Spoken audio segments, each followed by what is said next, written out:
வணக்கம் எனதருமை நண்பர்களே, நண்பிகளே. நம்ம இப்போ என்ன டாபிக் பார்க்க போகிறோம்னா, வைத்தியம் ப்ளஸ் வியாபாரம் இதான் பார்க்க போகிறோம். வைத்தியம் சொல்கிறது ஒரு மனிதனை காப்பாற்றக்கூடிய ஒரு புனிதமான தொழில்.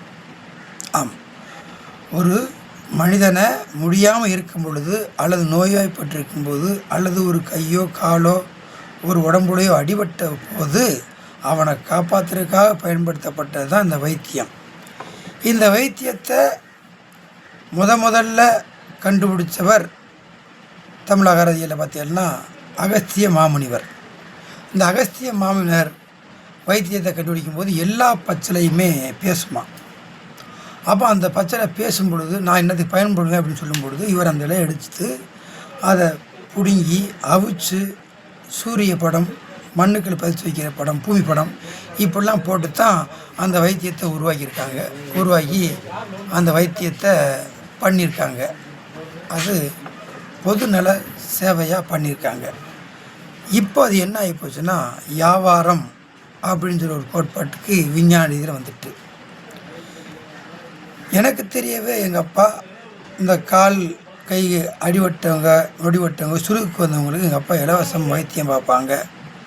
நல்லெண்ணெய் முட்டை இப்படி போட்டு 10 போட்டு கட்டி விடுவாங்க, சுகமாக போகும், எந்த பிரதிபலன்னு பார்க்க மாட்டாங்க. இப்போ வியாபாரமாக போன பிந்தி எல்லோரும் காசுக்காக ஆசைப்பட்டுக்கிட்டு அதை காசு வைத்தியம் வியாபாரம் அப்படி ஆக்கிட்டாங்க. ஒரு காய்ச்சலுக்கு ஊசியோட போனீங்கன்னா என்ன சொல்லுவாங்கன்னா, இன்னைக்கு போயிட்டு நாளைக்கு வாங்க சொல்லி அனுப்புவாங்க. அதே மாதிரி ஒரு மண்டடிக்கு போனாலும் இன்னைக்கு போயிட்டு நாளைக்கு வாங்க அப்படின்னு சொல்லுவாங்க. யாருமே சுகமாக இருங்க சுகமாக போயிட்டு சொல்ல மாட்டாங்க. அப்போ அது என்ன வியாபாரமாக போயிட்டு. ஆமாம், அதனால் மக்களே, இப்போ உள்ள விஞ்ஞான காலத்தில் நம்ம காப்பாற்றிக்கிட்டு வாழ்கிறதே ரொம்ப கஷ்டமான ஒரு விஷயமாக போயிட்டு. ஒரு சுகர் இருக்குல்ல, சுகருக்கு காலம்பூரா மாத்திரை சாப்பிட்றாங்க. தைராய்டுக்கும் காலம்பூரா மாத்திரை சாப்பிட்றாங்க. இந்த விஞ்ஞான உலகத்தில் இந்த வியாதிக்கெல்லாம் மருந்துகளை நினைக்கல கண்டிப்பாக இருக்குது. ஏன் ஆகாயத்துக்கு போயிட்டு வரான், கிட்டத்தட்ட சந்திர மண்டலத்துக்கெலாம் போய் பல காலம் அங்கே இருந்துட்டு வரான். அப்படி விஞ்ஞானம் வந்த பகுத்தறிவான காலத்தில் இந்த வியாதிக்கெல்லாம் மாத்திரை நினைக்கல கண்டிப்பாக இருக்குது நண்பர்களே.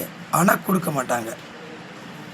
எப்படி மாத்திரையே கொடுக்க மாட்டாங்க. ஏன்னா கஸ்டமர், அதாவது சுகர் பேஷண்ட்டும் தைராய்டு பேஷண்ட்டும் டாக்டர்களுக்கு கஸ்டமர். அதனால் வியாபாரமாக என்னைக்கு இந்த மருத்துவம் போச்சோ அதில் இருந்து அது மருத்துவத்தை வந்துக்கிட்டு வியாபாரமாக்கிட்டாங்க. அதனால் மருத்துவம் எந்த வியாதிக்கும் இல்லாமல் இல்லை, மருத்துவத்தை பூரா வியாபாரமாக்கிட்டாங்க. இதுதான் உண்மை. நன்றி.